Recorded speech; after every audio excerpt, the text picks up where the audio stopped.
And hello, hello. Oops. Hello, hello. Looks like we got a tech issue here. 1, 2. What the heck?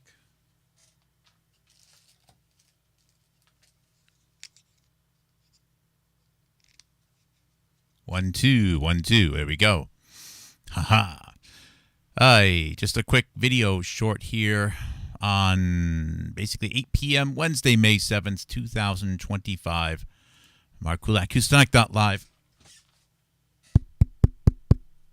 And I'm calling this one CHD, or Children's Health Defense, and Skyhore Publishing Can't Spell. So the background for this is, as a researcher, obviously I have to be prepared for names being spelled in different ways for people, sometimes misspelling things intentionally or accidentally or intentionally. And I deal with a lot of names that are misspelled, not intentionally, but because of old news articles or old newspapers which were scanned in. And oftentimes the character recognition, the optical character recognition doesn't work that great. By the way, one of my research tips has been and still is, especially if a name could be scanned in wrong. And if you notice going through the newspapers or your archives, an absence of a name at a time when it should be mentioned in abundance. For example, on the year of someone's death. And if you can't find any articles, start searching for the name in different spellings. And sometimes you can find it. And some of the most valuable obituaries that I found have actually been for people who for whatever reason, I was able to find it by searching for for their obituary via a misspelling. You can't really delete data from the archives, but what happens is they can make things difficult to find by removing things from the index.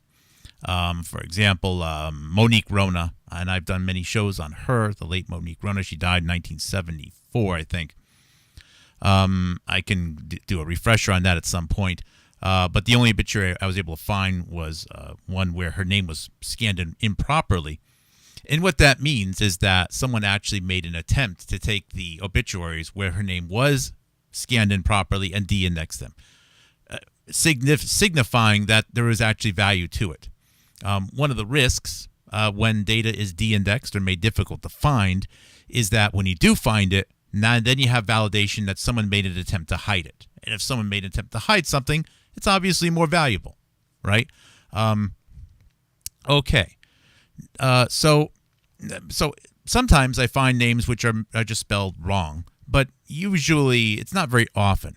Now, some names, have a propensity for they have two spellings, and maybe sometimes spell checkers will go one way or the other.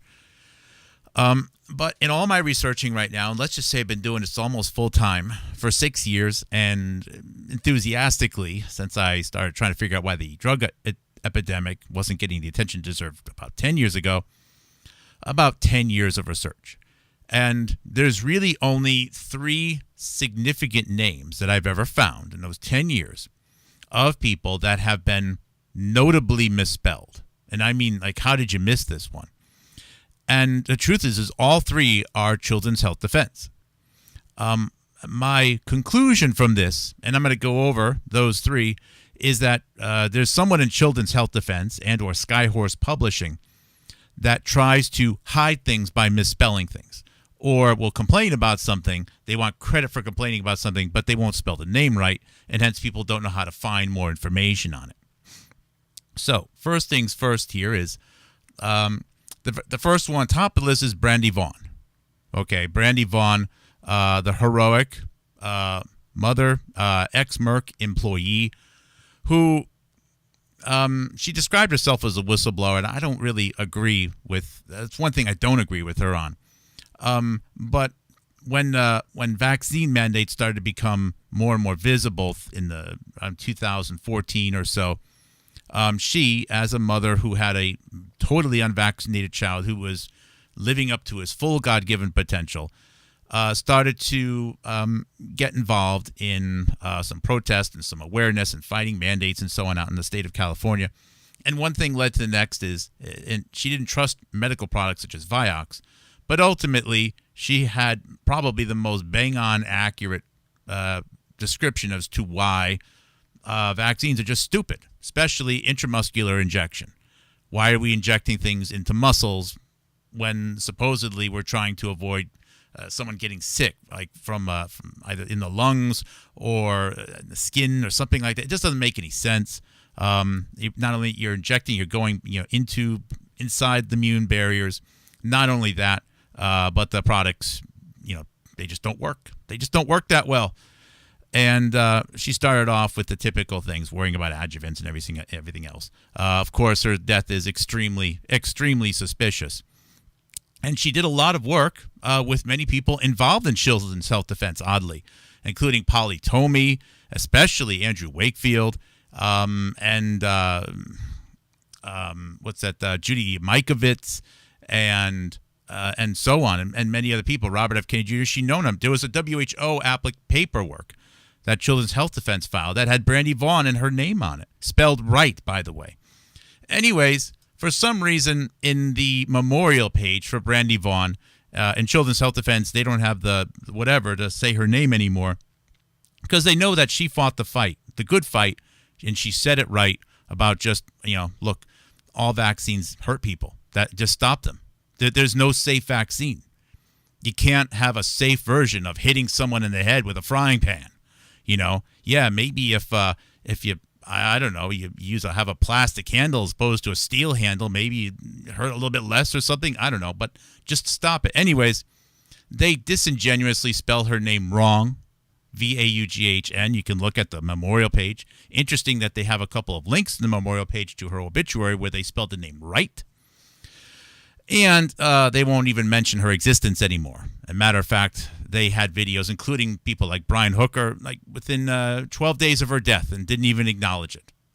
Very sad, very disheartening, very disgusting, actually. Another name is David Hone. Now, David Hone is, I would consider him one of the four horsemen of the Malone apocalypse.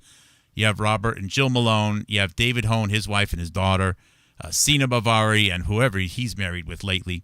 And then you have Heinz Feldman and his wife, Marguerite Feldman, who are the two people basically as the scientific directors from Germany running the Rocky Mountain Labs. David Hone is from Australia and is a couch surfing friend of Robert Malone going back to the 1990s. And David Hone was mentioned as a prominent person in the very first RFK Jr. book about the real Anthony Fauci, regarding learning something about the lab leak and what's going on in China and not trusting Michael Callahan. Unfortunately, in the book, it's spelled Davis Hone. There is no Davis Hone in the United States. And one of the reasons why I'm like, okay, there's something going on here, because how can you misspell this name? But both of these misspellings come from the same organization, really. And the third one is Richard McKernan. Now, Richard McKernan is the father of Kevin McKernan. Now, Kevin McKernan, of course, is a highly protected asset. He doesn't work for Children's Health Defense, but no one at Children's Health Defense would allow any criticism of Kevin McKernan. He's a brainiac. He's a genius. He's self-made, even though the reality is that his father, as an executive of something called Packard Biosystems, which was working on DNA microarrays throughout the 1980s and 1990s, and also had top-level security clearances because they made, radiation detection equipment for the United States Department of Energy. Eventually, Packard Biosciences or Biosolutions sold their technologies to Solera and PerkinElmer, very complicated buyouts. But when they went public, he cashed in. He made $50 million or $100 million, of which the money was really eventually used as seed money for the companies that Kevin McKernan started. I don't know how smart Kevin McKernan is, but I've worked in big tech to know that sometimes, things are easier when you have a path laid out in front of you and you start off with a lot of money and seed money and you can make your own company. And when you're in your 20s, you become a director of a unit in the Human Genome Project. Anyways, if you go to the Wikipedia page for PerkinElmer Corporation, and I can do that down here. PerkinElmer Corporation, you'll find that PerkinElmer acquired Packard Biosciences from its majority shareholder Dick McKernan, McKernen. I don't know of any other name that's misspelled on Wikipedia. Now, I have editor rights on Wikipedia. I don't really use them much. I did a couple of editing when I used to work in the tech industry, and I wanted to put some terms out there like backup solution regarding data backup. And there's just not many names misspelled. I'm surprised it's still there, but sure enough, it is. And I'll bet you, if I trace down who the editor was, and I could do it if I wanted to, I'll bet I'll find someone connected to Kevin McKernan and or Skyhore.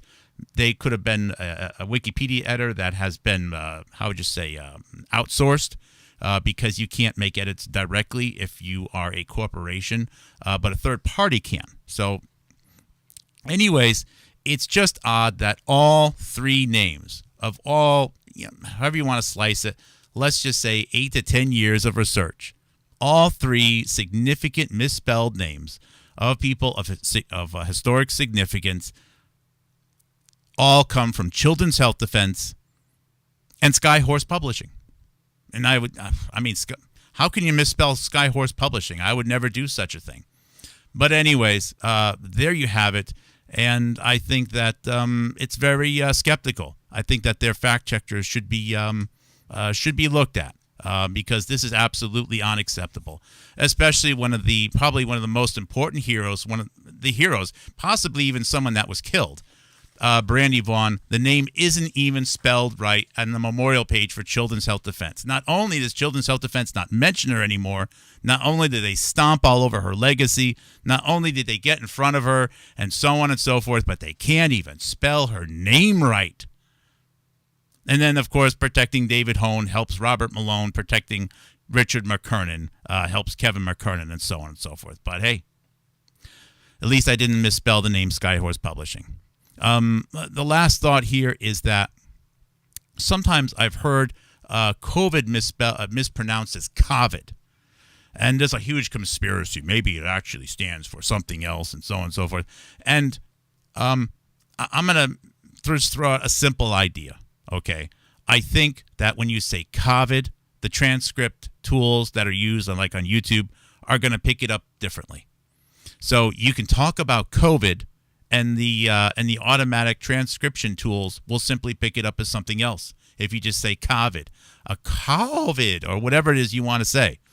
Very clever way of being able to say truth bombs, but have the transcript tools not pick up on it and get away with it and limit the size of your audience. It's a clever idea. It's a clever way of doing it, and I probably wouldn't have thought about it. However, it seems to come from the very same people that seem to intentionally misspell names in order to avoid people learning more. How sad is that? But this is what happens when you get the top competitive intelligence analyst at Dell Corporation, a data storage division, on your tail because you won't talk about the role of the drug epidemic in the United States of America being the primary cause of life expectancy going down. Something which Children's Health Defense of all organizations should know about. Children dying of drug overdoses, and if they really wanted to get into mandates and stop the justification for these COVID vaccines in the first place, they could have done so. But nope, they ignored that, just like they ignored the ability to correctly spell some of these names. Oh well. That's all. It's just a video short. That's it for now. You guys have a great night. Love you.